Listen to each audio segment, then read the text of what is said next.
السلام علیکم ناظرین، پروگرام ہیلتھ پوائنٹ کی ایک اور ایپیسوڈ کے ساتھ میں ہوں آپ کا میزبان طاہر محمود۔ ناظرین، آج کا جو ہمارا ٹاپک ہے وہ ایک سیریز کا آگے فردر سیکول ہے۔ کرونا کے اوپر ہم نے کافی ڈیٹیل سے بات کی ہے، ڈیفرنٹ انڈسٹری میں بھی بات کی ہے، ڈاکٹر سے بھی بات کی ہے۔ آج ہم موجود ہیں یہاں پہ یونیورسٹی آف ہیلتھ سائنسز میں، اور ہمارے ساتھ موجود ہیں پروفیسر ڈاکٹر جاوید اکرم، جو ہیڈ کرتے ہیں یونیورسٹی آف ہیلتھ سائنسز کو ایز وائس چانسلر۔ السلام علیکم ڈاکٹر صاحب۔ السلام علیکم ڈاکٹر صاحب، کیسے مزاج ہے؟ ڈاکٹر صاحب thank you very much, we can guess کہ آپ کا ٹائم بہت ہی زیادہ پریشیس ہے، آپ نے اس میں سے ٹائم نکالا، اور میں کافی آپ کو میڈیا پہ فالو کرتا رہا ہوں۔ میں دیکھ رہا ہوں کہ مین اسٹریم میڈیا میں بھی اور باقی ہر جگہ بھی آپ نے جو ڈسکشن کیا ہے وہ بہت ہی اتھارٹیٹیو بھی ہے، اور ساتھ میں اس کے اندر بہت اسٹرانگ کانٹینٹ بھی موجود ہے۔ میں آپ سے یہ پوچھنا چاہوں گا ڈاکٹر صاحب، ہم شروع یہ کریں گے کہ نومبر میں یہ ایک پینڈیمک جو ہے شروع ہوا، اور اس وقت بڑا لائٹلی لیا گیا۔ پاکستان کے اندر آپ کو ایز کلینیشین کب فیل ہوا کہ tsunami is going to hit us? دیکھیں، جب نومبر اور دسمبر میں کیسز آنے شروع ہوئے چائنا میں، تو اسی وقت سمجھ لگ گئی تھی کہ یہ ایک نئی وائرس ہے، اور یہ کرونا فیملی کی وائرس ہے جس کو ہم پچھلے کوئی 100 سال سے جانتے ہیں، اور یہ اسپینش فلو کے طور پہ، سارز 1 کے طور پہ، مرز کے طور پہ نمودار ہوتی رہی ہے۔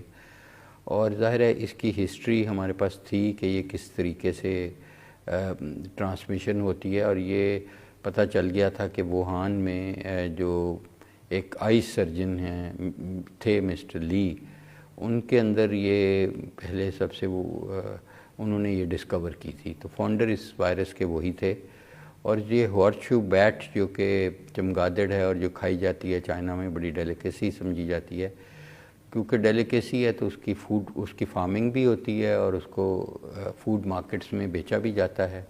اور یہ اس میں 2 وائرسز ملی تھیں، اور یہ بڑا ٹپیکل ہے اس کرونا فیملی کا، اور یہ RNA وائرس ہیں، انویلوپڈ وائرس ہیں، 2 وائرسز نے مل کے ایک وائرس بنائی تھی، اس لیے یہ لارج وائریون پارٹیکلز اس کا سائز ہے، اور گلائکوپروٹین اس کی کوٹنگ ہے، اور اس پہ سپائکس بنی ہوئی ہیں جو کہ اٹیچ ہوتی ہے جا کے ہیومن باڈی میں۔ تو یہ اس وقت یہ پھر بیٹ سے سوئچ ہوئی تھی ہیومنز کو، اور انفارچونیٹلی جس نے اس کو دریافت کیا تھا وہ بھی اس میں مبتلا ہوئے۔ اور اس وقت جب انہوں نے کہا تھا، جن کو وسل بلوور کہا جا رہا تھا، کہ یہ بہت بڑی پینڈیمک آنے والی ہے، تو چائنا نے اس کو قید کر دیا تھا کہ یہ خام خواہ ایک سنسنی پھیلا رہا ہے، اور بعد میں انفارچونیٹلی اس کی ڈیتھ بھی ہو گئی تھی۔ تو اس وقت ہی ہمیں سمجھ لگ گئی تھی کہ یہ ظاہر ایک نئی وائرس ہے، اور وائرسز کے بارے میں کچھ نہیں کہا جا سکتا۔ اور اسی وقت بائی چانس ہماری میریٹ ہوٹل اسلام آباد میں ایک میٹنگ تھی، جس میں فیڈرل سیکرٹری ہیلتھ بھی تھے، جس میں جنرل عامر اکرام بھی تھے جو NIH کے چیئرمین ہیں۔ تو میں نے اس وقت ان کو کہا تھا کہ آپ ایڈوائزری جاری کریں، اور پھر اسی وقت انہوں نے کچھ 2-3 دن بعد ایڈوائزری بھی جاری کر لی۔ اس وقت انہوں نے بھی سمجھا کہ شاید میں یہ ایسے ہی کہہ رہا ہوں، لیکن ان کو میں نے کہا تھا، یہ نومبر کا اینڈ تھا، کہ آپ ایڈوائزری ضرور جاری کریں، کیونکہ یہ اس میں پوٹینشیل ہے اس وائرس میں کہ یہ ایک دم پھیلے گی۔ اور وہی ہوا کہ اس نے پہلے ودن چائنا اپنے 32 پروونسز میں پھیل گئی، اور پھر نیبرنگ کنٹریز، پھر اس کو یورپ میں، اور پھر ایران، اور پھر امریکہ میں، اور پھر پاکستان میں بھی آ گئی، اور اب یہ 230 ممالک میں، اور اس کو اپ اسکیل گریڈ کر دیا گیا تھا ٹو پینڈیمک۔ اور اب انفارچونیٹلی اس نے لاکھوں زندگیاں لے بیٹھی ہے، قیمتی جانیں، اور ابھی بھی یہ کنٹینیو کر رہی ہے، کوئی ایسا نہیں ہے کہ یہ ختم ہو گئی ہے، اور اس کی ٹرانسمیشن جاری اور ساری ہے انفارچونیٹلی۔ تو میں سمجھتا ہوں کہ ہم بھی، کیونکہ یہ ہمارے لیے بھی ایک نیا ایکسپیرینس ہے، ہیلتھ کیئر پرووائڈرز کے لیے بھی نیا ایکسپیرینس ہے، چاہے یہ فیملی کے ساتھ ہمارا نیا ایکسپیرینس نہیں ہے، لیکن اس لیے ہم بھی ابھی سیکھ رہے ہیں اس سے بہت چیزیں، اس کی ڈیلی بیس پہ ہمیں بھی ایجوکیٹ ہو رہے ہیں اس سے، کہ اس وائرس کا رویہ کیسا ہے، کس طرح یہ ٹرانسمٹ ہوتی ہے، کس طرح یہ ہوپ فلی کنٹرول کی جا سکتی ہے، کس طرح اس کے مریضوں کا علاج کیا جا سکتا ہے۔ تو ابھی بھی ہم ہمارا لرننگ کا بہت سٹیپ ہے کہ ہم ہر روز سیکھ رہے ہیں، اور میرے خیال ہے دنیا کے جتنے بھی ادارے ہیں جو تحقیق کرتے ہیں جو ریسرچ میں مبتلا ہیں میرے سمیت تمام ادارے، تمام افراد اس وقت اس سے منسلک ہیں. ہر وائرولوجسٹ، ہر فزیشین، ہر مائکروبایولوجسٹ اس کے میں ریسرچ کر رہا ہے. ڈاکٹر صاحب اسی سے ریلیٹڈ میرا کویسچن یہ تھا کہ میں بھی ریسنٹلی ایک گلوبل سی ای او سے بات کر رہا تھا، انٹرویو تھا ان کا. ہی ٹولڈ می کہ جو ویکسین کے بارے میں ہم ایک پرسیپشن لے کے بیٹھے ہیں کہ یہ بہت کوئکلی آ جائے گی اگلے 6 مہینے، 8 مہینے، 10 مہینے میں. آپ مجھ سے بہتر جانتے ہیں کہ 4 سے 5 کمپنیز ہیں جو اس وقت ٹرائلز ہو رہے ہیں جن کے، لیکن وہ بہت بیسک اس وقت، چونکہ ہمارے پاس سیفٹی ٹرائل اسٹیبلش نہیں ہے، ایفیکیسی ٹرائلز کے ساتھ سیفٹی کا ہمیں نہیں پتہ. تو کہنے لگے کہ آپ اتنا ہوپ فل نہ ہوں کہ it is going to take 6 months to come. آپ کیسے دیکھتے ہیں اس کو؟ دیکھیں ویکسین جو ہے وہ اس کی تقریباً 9 گروپس ہیں جو کام کر رہے ہیں، جس میں چائنا کے گروپس بھی ہیں، آکسفورڈ کے ہیں، یو ایس کے ہیں، اور ویکسین ڈیولپ ہو چکی ہوئی ہے. بہت سارے گروپس نے کر لی، بلکہ 2 گروپس نے جو ڈیولپ کی وہ ریجیکٹ بھی ہو چکی ہے. اس وقت جو سب سے مؤثر پروگرام ویکسین کا ڈیولپمنٹ کا چل رہا ہے وہ آکسفورڈ یونیورسٹی کا، اور آکسفورڈ کے لیے سارا گلبرٹ ان کی ہیں جو چیئر پرسن ہیں ویکسین انسٹیٹیوٹ جو آکسفورڈ یونیورسٹی کا اپنا ہے. اور ہماری کیونکہ وہ آکسفورڈ کے ساتھ آلریڈی بہت اسٹرانگ کولیبریشن ہے، اور ہمارا وہاں پہ ایک چیئر موجود ہے یو ایچ ایس کی جو آکسفورڈ یونیورسٹی میں، تو ہماری ان سے بڑی اسٹرانگ کولیبریشن ہے. اور ہم کیونکہ ابھی ظاہر ہے ہم بھی کام کر رہے ہیں ویکسین پہ، ہاں، لیکن ہم ان سے بہت پیچھے ہیں. انہوں نے انرولمنٹ بھی شروع کر دی ہے ہیومنس کی، 650 پاؤنڈ والنٹیئر کو دیتے ہیں. تو ابھی یہ کہنا بہت قبل از وقت ہوگا کہ وہ ایفیکیشیس ہوگی نہیں ہوگی، سیف ہوگی نہیں ہوگی. تو اس میں میرا خیال ہے کم از کم 1.5 سال سے زیادہ ہی عرصہ لگ جائے گا، کیونکہ اصل میں ویکسین ڈیولپ کرنا ایک پارٹ ہے، اس کو ٹرائلز کرنا دوسری پارٹ ہے، اور اس کے بعد جب تک وہ ٹرائلز میں سے نکلتی نہیں وہ کبھی بھی ہیومنز پہ اس طرح مارکیٹ نہیں کی جا سکتی. تو اس لیے میرا خیال ہے کہ اس سے اس وقت جو زیادہ ضروری ہے وہ اس چیز پہ فوکس کرنا ہے، جیسے ہم کر رہے ہیں، ہماری یونیورسٹی کر رہی ہے. بہت ساری ادویات ہیں جن کا دیکھا گیا ہے، اور اچھی بڑی اسٹڈی تو ان میں بھی کوئی نہیں ہوئی کہ ان کا کوئی نہ کوئی افیکٹ دیکھا گیا ہے، ہارمفل بھی اور اچھا بھی. تو ان دوائیوں کو دیکھا جائے کہ جو اس میں ٹریٹمنٹ میں افیکٹو ہیں. ڈاکٹر صاحب ان میڈیسنس کی اگر بات کریں تو آپ کے کولیگ ہیں وہ کافی اس کو لے کے جو ہے وہ اس پہ ڈسکشن کرتے ہیں، روزانہ کسی نہ کسی موضوع پہ وہ بات کر رہے ہوتے ہیں، جو ایک کمبینیشن آپ بھی جانتے ہیں، میں بھی جانتا ہوں کہ بات ہو رہی ہوتی ہے ہائیڈروکلوروکوین کی، اس کے ساتھ ایڈ کرنے کی. کافی اس کے اندر وہ ہیں، یعنی 2 رائے کافی زیادہ پائی جاتی ہے جو یوزلی نہیں ہوتا تھا اس سے پہلے. اس کی ریزن کیا ہے کہ ہمارے پاس ٹائم بہت شارٹ تھا جس کی وجہ سے ہم نے ٹرائی آؤٹ کیا، تو کچھ اس کو فیور کر رہے ہیں، کچھ اس کے اگینسٹ بات کر رہے ہیں. آپ کیسے سوچتے ہیں؟ حقیقت تو یہ ہے کہ کوئی بڑی اسٹڈی، لارج اسکیل اسٹڈی کا بھی کسی کا رزلٹ نہیں آیا، تو اس لیے بہت چھوٹی اسٹڈیز ہوئی ہیں جو 20 لوگوں پہ 30 پہ، اس سے تو آپ کچھ بھی نتیجہ نہیں. ہماری جو یونیورسٹی آف ہیلتھ سائنسز نے شروع کی ہے وہ largest study in the world ہے. اچھا. وہ تقریباً 19,000 پیشنٹس پہ ہے، اور وہ کئی ممالک میں، اور اس کا نام ہے پروٹیکٹ اسٹڈی. اس کو آپ دیکھ سکتے ہیں نیٹ پہ بھی. پروٹیکٹ سے بنتا ہے Pakistan randomised outcome clinical trials in corona virus. تو ہم اس کو پروٹیکٹ پاکستان کہتے ہیں کہ اللہ کرے وہ پروٹیکٹ کرے یہ اسٹڈی پاکستان کو. اور اس میں ہمارا ہائیڈروکسی کلوروکوین ہے اور ٹوائس اے ڈے، اور ساتھ ایک گروپ کو ازیتھرومائسین ہے اور ایک گروپ کو اوسلیٹاور ہے. ایک گروپ کو اوسلیٹاور پلس ہائیڈروکسی کلوروکوین ہے، ایک گروپ کو ازیتھرومائسین ود ہائیڈروکسی کلوروکوین ہے. تو الون بھی ہیں یہ دوائیاں کمبینیشن میں.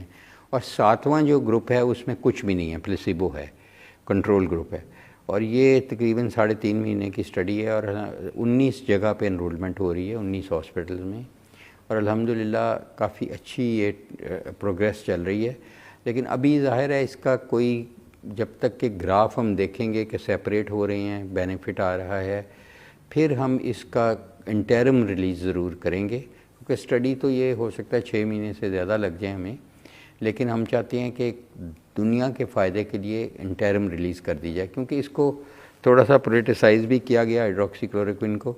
ڈونلڈ ٹرمپ جو کہ ایک ڈاکٹر بھی نہیں ہیں، انہوں نے آئی ڈونٹ نو کیوں، مگر اپنی شاید انہوں نے لیڈری چمکانے کے لیے اپنی 2 پریس کانفرنسز میں انہوں نے کہا کہ یہ بہت افیکٹو دوائی ہے، جس کی وجہ سے لوگوں نے انہوں نے اور سیلف میڈیکیشن میں انلنج ہو گئے، اور اس کے بعد یہ شارٹ بھی ہوگی دنیا میں یہ دوائی. بالکل ایسا ہی ہے. اور یہ دوائی دیکھیں، ہمیں ایز اے ڈاکٹر دیکھنا یہ چاہیے کہ اگر کوئی بھی پولیٹیشین بھی کہتا ہے تو کوئی ایسی چیز وہ کہتا ہے جس میں ہارم نہیں ہے، بینیفٹ کا چانس ہے، تو کوئی بات نہیں، اچھی بات ہے. لیکن یہ تو ایک ہارمفل دوائی ہے، کیونکہ ہمیں پتہ ہے یہ ہارٹ میں بلاکس کرتی ہے، ہارٹ آنکھوں کے لیے ہارمفل ہے، نروس کے لیے ہارمفل ہے. تو اس طرح میرا خیال ہے ان کو نہیں کرنا چاہیے تھا. یہ بالکل نامناسب تھا کہ انہوں نے بغیر کسی ایویڈنس کے یہ کہہ دیا. اور اسی طرح انہوں نے ریسنٹلی 3 دن پہلے ایک اور اسٹڈی میں کہا کہ آپ اینٹی سیپٹک پی لیں، یعنی ڈیٹول ٹائپ اینٹی سیپٹک پی لیں، اور آپ دھوپ میں ہیٹ میں بیٹھ جائیں تو یہ ختم ہو جائے گی. اب یہ چیز بالکل ہی نامناسب ہے. ایک تو وہ انتہائی ٹاکسک ہیں، جو خاص کر کلورین کنٹیننگ کمپاؤنڈز ہیں، وہ باڈی کے لیے بالکل وہ ہیں ہی ایکسٹرنل یوز کے لیے، انٹرنلی تو پینے کے یوز کے لیے ہیں بھی نہیں. اور پھر اس کو دھوپ میں بیٹھنا، یہ بالکل آئی ڈونٹ نو کہ کیوں ایسا کر رہے ہیں. اتنی بڑی پوسٹ پہ، اتنے بڑے ملک کے پریزیڈنٹ ہونے کی نسبت ہی شوڈ بی مور رسپانسبل. وہ تو ایک ڈاکٹر تو نہیں، وہ تو ایک کویک بھی نہیں ہے. ہو سکتا ہے وہ پولیٹیشین ہوں، ان کے ڈومین نہیں ہے یہ، اور اس لیے ان کو یہ نہیں کہنا چاہیے، نہ کرنا چاہیے. بعد میں ہوتا یہ ہے کہ جو جن ادارے کے سربراہوں کو پیچھے کھڑا کر کے وہ یہ بات کرتے ہیں، وہی ویب سائٹ پہ لگا دیتے ہیں کہ ہاں وہ ڈس اون کرتے ہیں. بالکل صحیح ہے، تو نیگیشن ہو جاتی ہے. ڈاکٹر صاحب آپ کی میگا اسٹڈی کی طرف واپس آتے ہیں. ہمارے ناظرین کے لیے کائنڈلی بریفلی بتائیے گا کہ آپ کے پرائمری اینڈ پوائنٹس کیا ہیں. دیکھیں، ہمارا جو مین پرائمری اینڈ پوائنٹ ہے، اینڈ پوائنٹس تو بہت زیادہ ہیں، پرائمری بھی ہیں، سیکنڈری بھی ہیں. جو پرائمری اینڈ پوائنٹس یہ ہیں کہ یہ سب لوگ RT-PCR COVID-19 سے پازیٹیو ہیں. تو ان ساری ریجیمن پہ وہ جاتے ہیں، اور ہم دیکھتے ہیں، ہم ڈیلی ان کا RT-PCR کرتے ہیں، تو دیکھتے ہیں کون سی ریجیمن سے سب سے پہلے نیگیٹیوٹی آ جاتی ہے. تو that is the primary and point. Secondary and point میں اس میں ڈیتھ بھی ہے، ہاسپٹلائزیشن ہے، ICU ایڈمیشن ٹو ICU ہے، نمبر آف ICU ڈیز ہیں، ٹائم ٹو وینٹیلیٹر ہے، وینٹیلیشن ڈیز ہیں، اور مورٹیلٹی آؤٹ کمز ہے. تو یہ کافی بہت اچھا مفصل قسم کی اسٹڈی ہے. اور اگر آپ کل ہماری اس یونیورسٹی سے پہلی پاکستان سے ہائی امپیکٹ فیکٹر کی پہلی پبلیکیشن تھی جو آ بھی چکی ہے اسی موضوع پہ، جو میرے سامنے اس وقت یہ کھلی ہوئی ہے، ضرور دیجیے گا کہ اس کو وہ آ چکی ہے، اور بڑے ہائی امپیکٹ جرنل سے یورپ سے پبلش ہوئی ہے. ایکسیلنٹ. تو یہ آلریڈی پبلش ہو گئی ہے. پھر اس کے علاوہ ہم کوئی تقریباً 13 اور اسٹڈیز کر رہے ہیں. ایک اسٹڈی ہم کر رہے ہیں ان لوگوں پہ جو بہت کریٹیکلی ایل ہو جاتے ہیں، ان میں پلازما، کنولیسنٹ پلازما جو کہ ہم لیتے ہیں، یہیں پہ ہم ان لوگوں سے لیتے ہیں جو ریکور کر بیٹھے ہیں. پھر IgG کا ایک اسٹڈی ہے کہ اس پلازمے سے ہم IgG نکال کے وہ بھی دیتے ہیں کریٹیکلی ایل کو. پھر روان ایک دوائی ہے وہ، پھر انفلکسیمیب ایک دوائی ہے جو اینٹی TNF الفا ہے، کیونکہ جو ان میں سیریس مریض ہوتے ہیں اس میں ایک دم سٹرام آ جاتی ہے جسم میں سائٹوکائن سوزش کی. تو وہ جو سوزش کے میڈیٹرز ہیں جن کو ہم انٹرلیوکن 1، 6، 12، TNF الفا، ان کے اینٹی ڈرگز، ان کے بلاکرز دیتے ہیں. تو وہ بھی ہم دیکھ رہے ہیں. ایک کارٹریج ہے جو ان سائٹوکائنز کو باڈی سے نکالتا ہے ڈائلسس کے ذریعے، وہ بھی ہم کر رہے ہیں. پھر اس کے علاوہ ہم وائٹامن ڈی کا رول دیکھ رہے ہیں 3 اسٹڈیز میں، کہ وائٹامن ڈی کے ساتھ یہ اس کی ملٹیپلیکیشن رکتی ہے یا نہیں. پھر ہمارا ایک میوٹیشن براؤزر ہے جو آپ کوئی بھی ڈاؤن لوڈ کر سکتا ہے، UHS میوٹیشن براؤزر COVID-19. تو وہ اگر آپ ڈاؤن لوڈ کریں گے تو آپ کو ریئل ٹائم نظر آئے گا کہ پاکستان میں کتنی میوٹیشنز ہوئی ہیں، ٹرکی میں کتنی ہوئی ہیں، ایران میں کتنی ہوئی ہیں، یورپ میں، امریکہ میں، چائنا میں. وہ آپ کو ریئل ٹائم اس کا ہر روز شام کو 6 بجے ہم ڈیٹا اپلوڈ کر رہے ہوتے ہیں. جی ہاں، تو وہ ریئل ٹائم دیکھا جا سکتا ہے کہ میوٹیشنز کو. پھر اسی طرح ہمارا اور کافی ہم ایک کام کر رہے ہیں کہ ہم آئیڈینٹیفائی کر رہے ہیں وہ ایپی جینیٹکس کے ذریعے یا جینیٹکس کے ذریعے کہ وہ کون سے لوگ ہیں جو کریٹیکلی ایل ہو جاتے ہیں. کیا ان میں کوئی جینیٹکس میں کوئی ایسا ایشو ہے، ایپی جینیٹکس میں ایشو ہے، تاکہ ان کو آئیڈینٹیفائی کیا جائے اور ان کو زیادہ کیئر کی جائے. اسی طرح 30% لوگ COVID-19 کے انفیکشن میں